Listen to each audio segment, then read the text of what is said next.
Welcome back. It's been an interesting week. Oh, yeah. And it looks like you've been digging and ruffling on some powerful shoulders this week. Mm-hmm.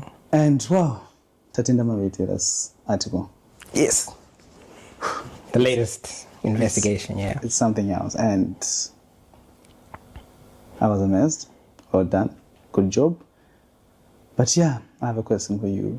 My first question is, how did you know that she had a dubious PhD?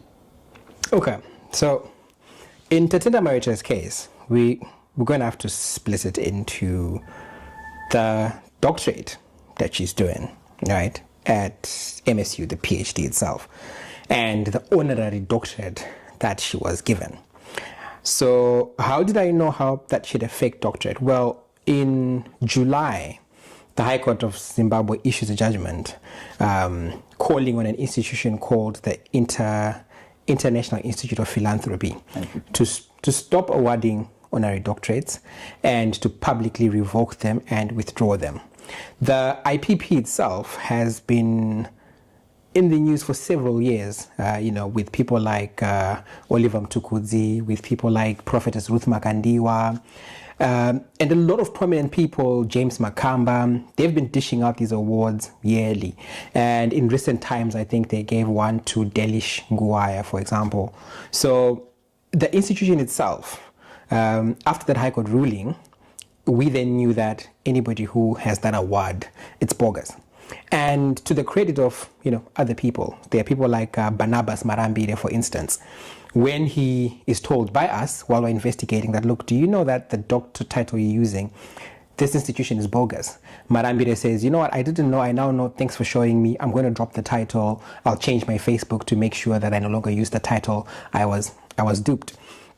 You have people like Mdiwa Hood, who publicly distances himself after and says, oh, I'm not doing this, I'm rejecting it. In the past year, people like Geshem Pasi who had, dissociated themselves with it. So we knew then that this was fake, IIP. That was easy. What we then did was keep an eye on Tatinda Mavetera to see how she would proceed, because she's made aware of this on Twitter by people like Fadzai Mahere, that, by the way, the title you're using is bogus. And she actually interacts with a couple of people on Twitter around about partly in November last year and also in October with regards to that High Court judgment. So we know that either her or at least someone controlling her social media is aware that that doctorate is bogus, right? And we'll get to the IPP later. So with that one, that's how we know. And then we start going into her academic one, because at the same time she responds to somebody who compares her to Rwanda's Minister of ICT and says, well, our Minister of ICT is just an actress. And then she comes and she puts in a list of the different places that she's attended. This is last year, by the way. And when I see this, right, I remember that prior to 2013-14, she was celebrated as this rags to riches story. She was running a stall at Avondale Flea Market or something like that. There were stories on the internet about how she had made it in business without an education. But all of a sudden, she now has one. Not just one, but she has up to 5 or 6 different qualifications. So that raises eyebrows.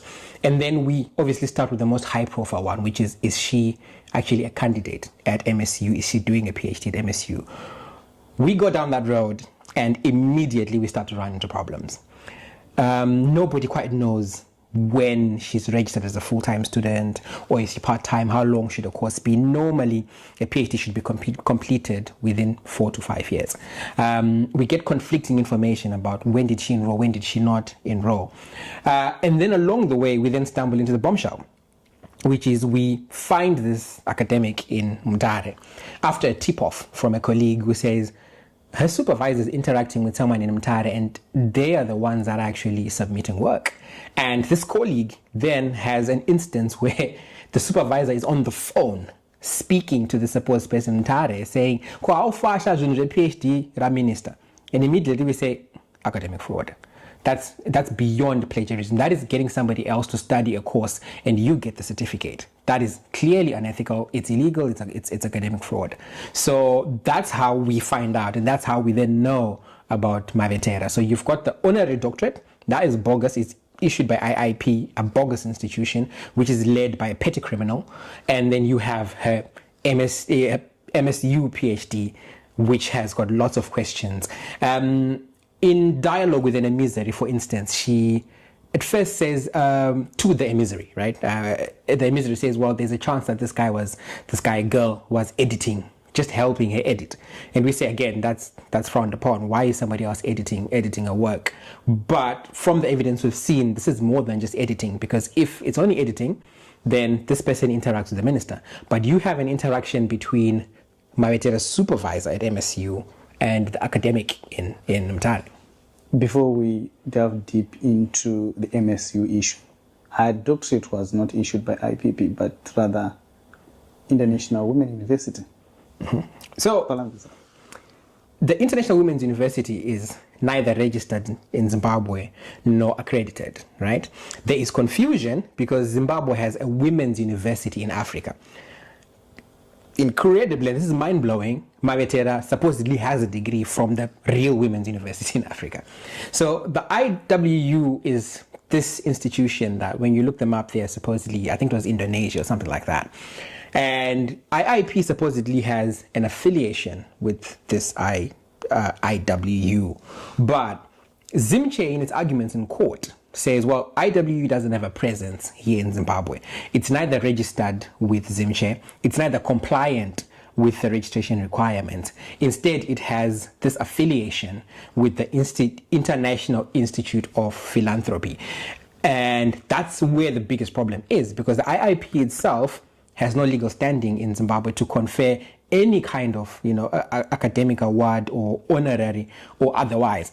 And in fact, the IIP itself is just but the latest in a long string of different organizations started by the same person. His name is Enrico Sbanda. Sometimes he goes as Enrico Maverick.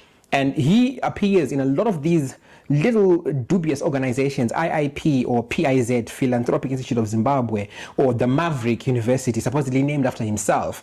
So it's a network of the same organizations run by the same petty criminal whose mandate, it looks like they've been set up to do nothing else except give awards. Now, you know how honorary doctorates work. You don't start a company for the purposes of just giving out honorary doctorates. They are given by bona fide academic institutions to honor people and members of society who've actually contributed significantly. And the IIP or the PIZ before that, they do neither. They just pop up every year and give these awards and charge conferment fees. Who is this Enrico? So Enrico is a tricky character. The part about Enrico was investigated by Prof. Changamire, right? Our very lovely internet guru. And he finds that along the way, Enrico is been convicted of crimes before. He spent time at Wawa prison. The internet lists him as about 38 years old. He's had these little legal issues with not paying bills or booking venues and not paying the full money. And I mean, if you go on a Substack, you will read quite in depth about his extensive, brush-ins with the law in terms of crime. So by all accounts, he's a convicted criminal. I call him a petty criminal because some of those legal issues involve amounts like $300, which is really petty. So I'd say, he's a petty criminal. But what he seems to have done well, Enrico, is he has gotten this organization to operate for quite a long time and to have an aura of authenticity, because the first person one of the first people to get the award is Oliver Mtukudzi. Along the same path, they also give one to Ruth Makandiwa. They give one to Dr. James Makamba, for instance, right? And a number of other very prominent people that you would otherwise expect to get an honorary doctorate. The mere fact that Tuku didn't have an honorary doctorate from NAST or MSU, for instance, it would boggle the mind, because if he was in South Africa, he probably would have. So you look at that and you think, well, they gave it to somebody who deserves it. But then you look at the list. Then it also has socialites. Now, take nothing away from Barnabas Marambire, for instance. He's a good guy. He is actively doing philanthropy, but he is doing no more than Jairus Chidi was doing, or no more than any other philanthropist in the country. So this IIP exists solely for the purpose of giving out honorary doctorates. And what Enrico has done is he appears on the board of trustees or founders for a number of organizations. Like I said, there's PIZ, there's IIP, and then there's a Maverick, university, supposedly named after him because he starts to appear in the media at some point as Enrico Maverick as well. So that's pretty much, in a nutshell, what Changamire finds out is that we are dealing with an individual who seems to do nothing else than giving out honorary doctorates. There is absolutely nothing else that he does, and he's lost he's lost the court case. Another interesting perspective to bring up is that speaking to some of the awardees, specifically one local businessman who rejected it, he presented papers that he was given by Enrico Sbanda that claimed that actually these guys had won a court case in 2014 to say that they're allowed, and then they convinced this businessman to say, what we're giving you is not an academic title, it's actually just an honorary, it's an award, it's like your achievers awards. Look, we won a court case. They brought up something about the Minister of Education at the time who argued in Parliament that they were allowed to do it. What they don't mention is that in 2014, when they go to court, I think Zimche doesn't make an appearance. So for the most part, I think Changamire seems to believe that they may have been handed a judgment, a default judgment, but we're still looking into that. But nonetheless, this recipient is told that, don't worry, everything is on board, you've got nothing to worry about. He initially rejects it, he gets convinced, he attends the ceremony. And when he attends the ceremony and he sees Deli Shunguwaya there, and the other caliber of people there, he kind of figures, no, I'm not going to do this. And he refuses to do further interviews, gets home, and issues a statement distancing himself, and ends up pretty much almost in a lock-on or head-on with the guys from IIP because they threaten to sue him. They accuse him of bringing it into disrepute. But he isn't the only one. Like I said, Geshem Pasi, he's got quite a bad reputation. He used to lead Zimra, and I think you ask any random person about Pasi, they probably don't have very nice things to say about him. But regardless of whatever he's been accused of, and by the way, I think in court he was freed, but nonetheless, regardless of everything he was accused, Pasi rejects it and publicly distances himself and says, I don't want this honorary degree, you keep your thing, I don't want it. My question will be, we have this questionable character. Yeah. Being able to fool grown-up people, people who lead institutions. We talk of Ruth Makandiwa, we talk of a lot of people. Yeah. How can you share with us? How is it possible that a lot of these people do not see it coming? Well, you're asking me to speculate. If I was in court to have an objection, cause for speculation, because I don't know how these people are agreeing to be fooled. I can only say, as my opinion, I think there is this insatiable appetite for academic titles in Zimbabwe. So everybody wants that title. We want these very long titles that are weird, honorable, doctor, this and that. And I can only say, perhaps that's what clouds judgment. With regards to other people, I mean, like for instance, you bring up people that are smarter. We did try to get in touch with UFIC. In fact, you did try to get in touch with the UFIC working on the story for Ruth Makandiwa. And unfortunately, the responses were not forthcoming. So we've never had that answer from UFI in terms of why did they initially agree to it. Albeit years later, Ruth Makandiwa all of a sudden stops using it. So we assume she notices then, or she's advised then, that this is what's happened. But if you do go on the UFIC channel, you still see videos written, Dr. Ruth Makandiwa, there's posts referring to that. But she distanced herself from it. I think there's a service where she says to people, my name is Ruth Emmanuel Makandiwa, and she absolutely distanced herself from the doctor title. But by that time, the horse is gone. They are closing the stable door, but there's no horse, literally, because it's gone out there. It is out there. And I suppose that's your story. So Dagab will carry it when you're publishing it. If you are, if you ever get any more detail, I think the last we got was legal advice and legal threats and so forth. The usual that we get. That was my next question now, that what is it with these people that when you then start asking around those issues, you then start issuing threats, issuing advice? We talk of, the Tatenda Mavetera, you talked about it in your article. You talk about the Ruth Makandiwa. What are they protecting? I don't know, right? And because I can't be the spokesperson, it's hard. But what I could probably speak on is it's something you and I and our colleagues in Dug Up are encountering quite a lot, which is a simple press inquiry tends to generate legal advice or threats. Now, obviously, you and I are bona fide journalists. We are competent in media law. We are aiming for compliance with the Independent Press Standards Organization, IPSO, here in the UK, so we're doing well. We have an understanding and are registered with the National Union of Journalists. So there are methods, for instance, if we overstep ethical boundaries to hold us to account. And we have an understanding of media. I mean, behind you are a couple of books there about essential media law. So I found, for instance, speaking to the response that we got from Pastor Prime Kufa from UFI, which carried legal advice, I found that condescending, if not insulting, and unfortunate because I have a relationship with him. So those are unfortunate because we're only asking questions as press. And I remember speaking to one of Tatenda's emissaries and saying to him, we don't set out to destroy anyone. The press is not there to destroy. And I gave them the instance for Sheikhi, for example, that over a 2-week period, I was trying to engage with him to understand so that these stories don't go without their voice. So I would have loved a situation where we have an explanation from Minister Mavetera, which you could have done because my initial message, which is in the article, is very polite. It's direct and firm, and understandably because I'm speaking about potential crimes here, and it speaks to academic integrity. It's a matter of public interest. So I have to ask them firmly. But if she responds to them and she explains, Maynard, this is what happened with this particular one. This is what happened with this particular one. We can help.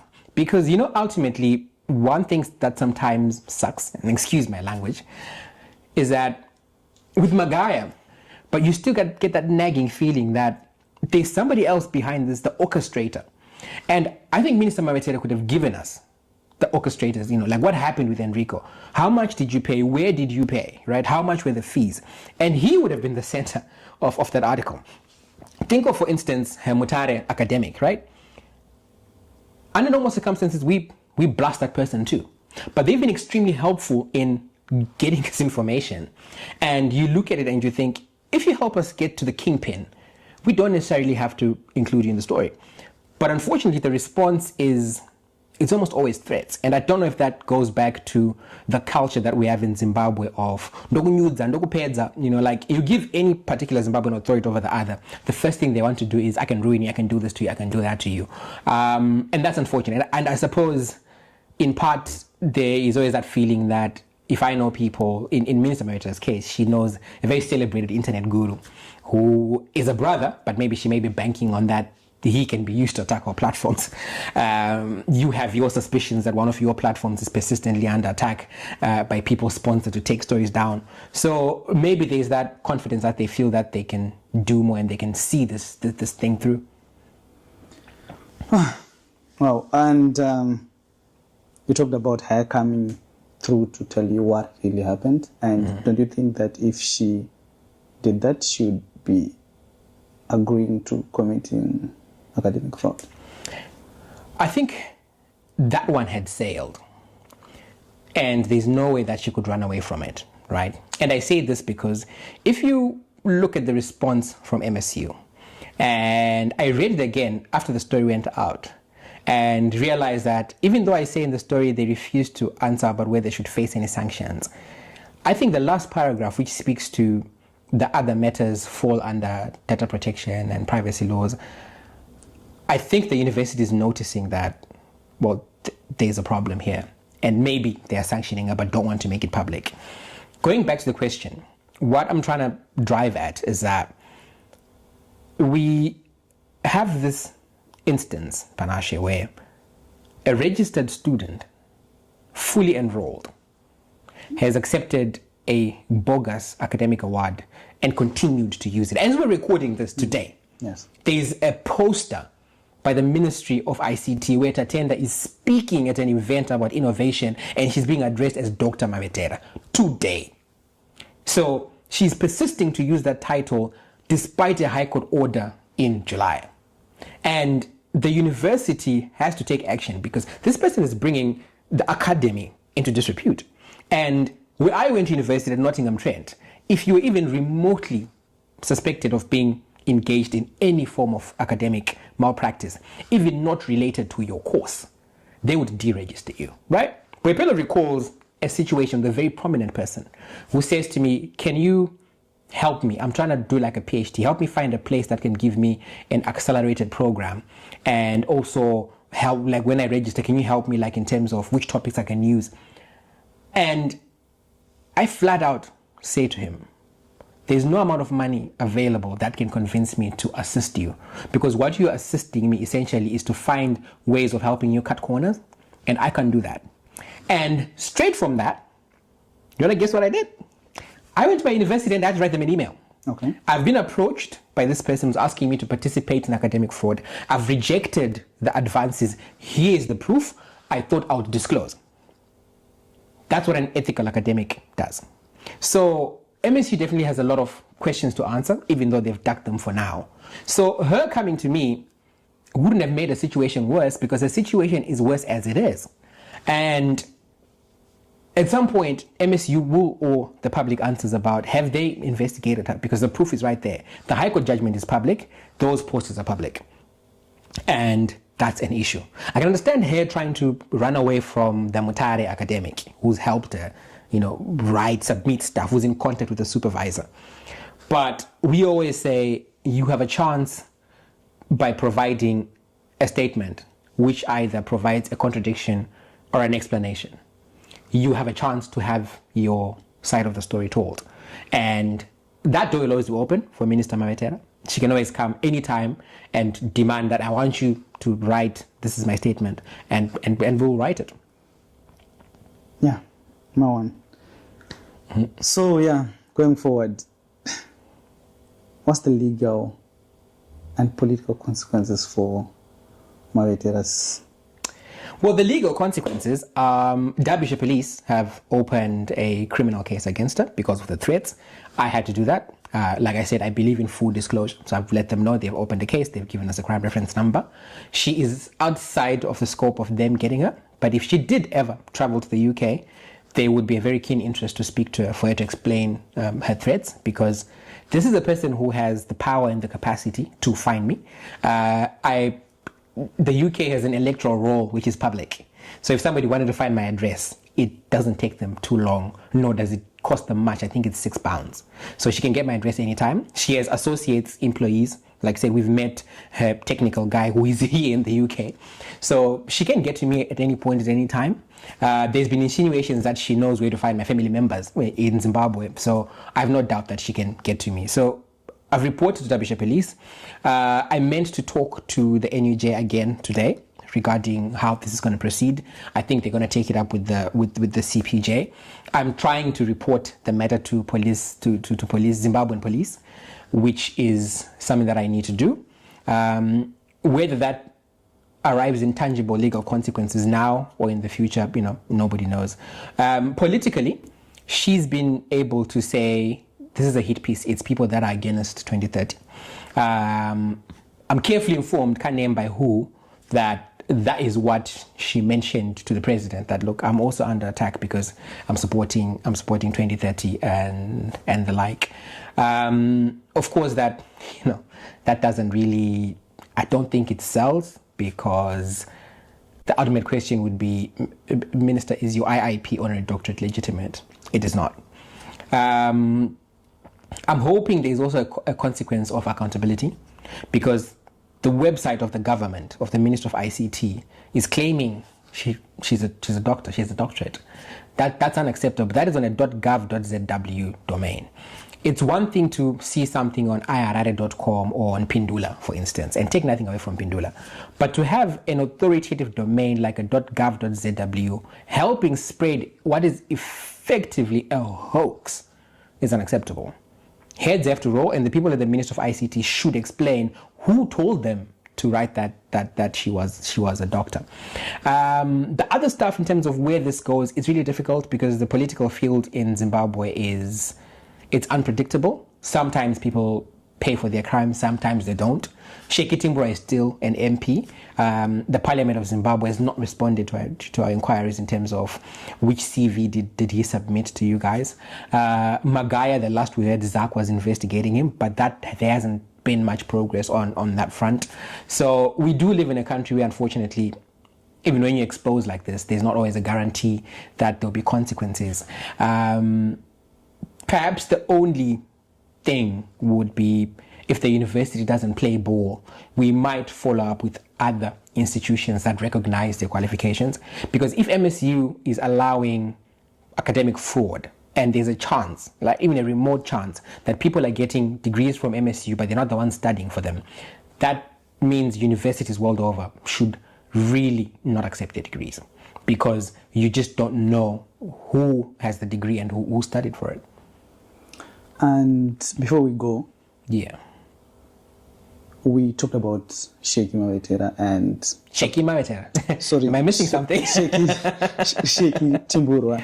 And supposedly he was on the list of being a deputy minister. Oh, yeah. And all of a sudden, we don't see him being a deputy minister.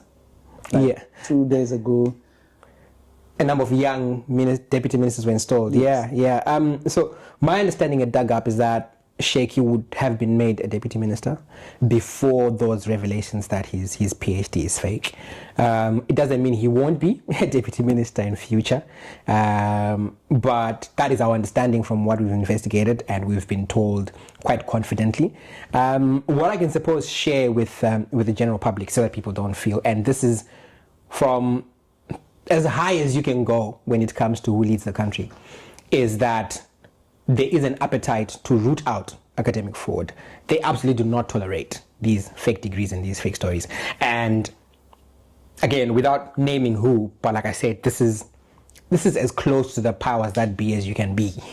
And the stance is, this is unacceptable. If nobody should be immune from being exposed, and action will be taken with regards to, the fake degrees and cleaning up the academic field. And I understand why, because the government is led by a number of technocrats who are, who have earned their qualifications, and the compound risk where Zimbabwean degrees become worth less than, the stuff I flushed in the toilet earlier, that's a problem. So are we going to see Tatinda Mavetera being flushed out? Flushed out, it's hard to say. There are rumors, but there's been rumors for a while that she might not be a minister for long because she was the one who was singing at the Heroes Acre and so forth. There's a whole separate video that you and I are doing about 2030. I actually wanted to say we're going to talk about 2030 in a separate video. Yeah. But because of this, are we going to see anything? I don't think so. But we'll wait and see. What we hear from the people closest to her is that she's confident that she can dismiss this as a political hatchet job. Something that a colleague journalist I saw on Facebook said. Is it a political hatchet? No, to begin with. But look, if anything, coming from that specific journalist who did say it's a hatchet job, in his post he says there's a long list of people with bogus qualifications. This is a journalist with more experience than me, who's worked for more years than me. I would say to him, please report it. You can't wait for Dug Up to do the job for you to then say, but you left out this one. Because if anything, I think the hatchet job is having journalists that know about people with fake qualifications and they're keeping it quiet. And after all, we can only do one investigation at a time, right? We've done Magaya, we've done Timburwa, we've done Mavetera, right? We're 3 names into a list that has over 90 people, for instance. So we will get there eventually. But is it a hatchet job? No. And ultimately, I always say, even if it was, right? You see, Boipelo's got a duke around her waist right now, right? And if I say it, right, or somebody who doesn't like Boipelo says it, and if I say it because I want to get freaky with her later, or somebody else says it because they think she's not sexy at all, that doesn't change the fact that she's still got a duke around her waist. So whatever the motivation that has pushed this investigation to come out shouldn't really be relevant. The question would be, is she continuing to parade herself as someone with a doctorate, and is the ministry complicit in this game that they're doing in calling her a doctor? And that's what's important. It isn't a hatchet job. It shouldn't have to be a hatchet job. The question would be, it would be a hatchet job by who and to what benefit? Mavetera is a high-profile member of cabinet, but she doesn't have political capital. Attacking her doesn't really, I don't think it benefits anybody specifically. Even if she was removed tomorrow, she'll be replaced by another minister. So no, it isn't a hatchet job. And ultimately, this is just a case about a fake degree and a government that's helping spread that hoax. And lastly, what should be done to safeguard the integrity of Zimbabwe's education system? I think there needs to be a clampdown. I know Fortune Chasi proposed putting this in Parliament, and he's going to put forward a motion that regulates the whole thing about honorary doctorates and stuff. I fully support that. I think there needs to be a lot more penalties for people that pretend to have these qualifications. I know if you use a fake CV and fake qualifications, there'll be consequences. So I think there needs to be stiffer penalties. We've already had these instances, Panashe, where we have Zimbabweans who come to England, who go to Ireland, who go to Australia, who've already been convicted in those places for presenting fake academic documents. So it's becoming quite a widespread thing that Zimbabwean academic certificates are not worth the paper they're written on. So there has to be stiffer consequences, or else we will be looking at a significantly degraded education system in a very short space of time. Are we going to see more names, more episodes, more articles? Are you going to see more names? Yeah, we mentioned some names in this episode. You're doing some of the investigations. You're asking me a question you know already. So yes, there will be more names, more people to look at. There's a lot of people with honorary doctorates, especially in government. We're looking at those.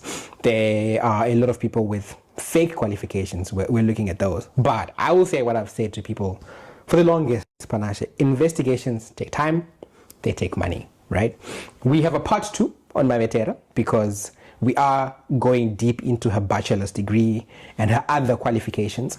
We want to go as far as O levels because our understanding is anyone who lies about a doctorate should not be trusted. So anytime I see her lips moving, I think she's lying.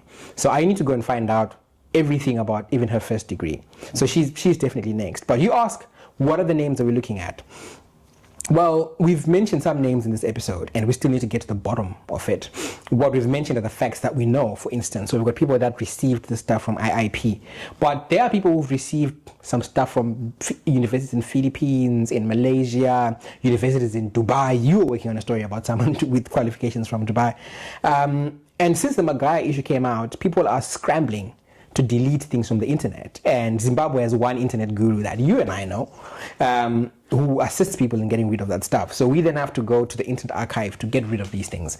Sorry, to find these things in the Internet Archive. So there's a lot of names that will come through, very high profile names, ambassadors, other members of cabinet, people who work with senior positions in government, people who have been recipients of contracts with the military, with the government itself. So there are a lot of people, that are to come. And obviously, do you have any articles you're doing?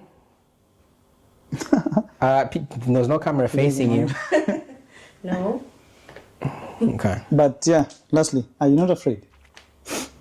Oh. Because you're talking about powerful people with money. People. Yeah. You're talking about army. You're talking about, in your recent article, you talked about CIO. Yeah. Are you not afraid? I think I'm resigned to fate. I have been afraid. In 2018, was it? I left Zimbabwe shortly after the elections for reasons that included me being attacked. It started as threats, it became physical. I remember, there were statements from the government calling for my protection. Nothing became of it. She asked me to stop investigative journalism. In fact, one of the reasons I came to the UK and started doing a different kind of journalism was she was going to leave me, because we got to a point where every time I was either arrested or beaten or something happened, she felt that one of these days I wasn't going to come back. And Pudson was still alive at the time. His brother Itai is a journalist who disappeared, was never found. And Pudson had told her quite plainly that what happened to Itai, I used to think it cannot happen to you, but when it happens, there's no drum roll, there's no thunder, there's no nothing. 1 second, Maynard will be gone, and there'll be a day when he's gone and doesn't come back. So she didn't want that. So I stopped. I came to the UK, I started doing community stories. Here in the UK, I ended up in trouble when I started investigating drug dealers and drug lords in Rotherham in South Yorkshire. And she complained as well. But I think I'm just born to do this, Panashe. And at some point, if not her husband, then I don't know whose husband should do this. That's great, and thank you so much for this insightful. It should be my turn to ask the questions. When will we get your stories? My stories are coming. People should expect them. Okay. Probably they will come without my name. But they are coming. You're not as brave. I'm not as, can I say... You don't have a death wish. No, I need to get married. And get married. Okay.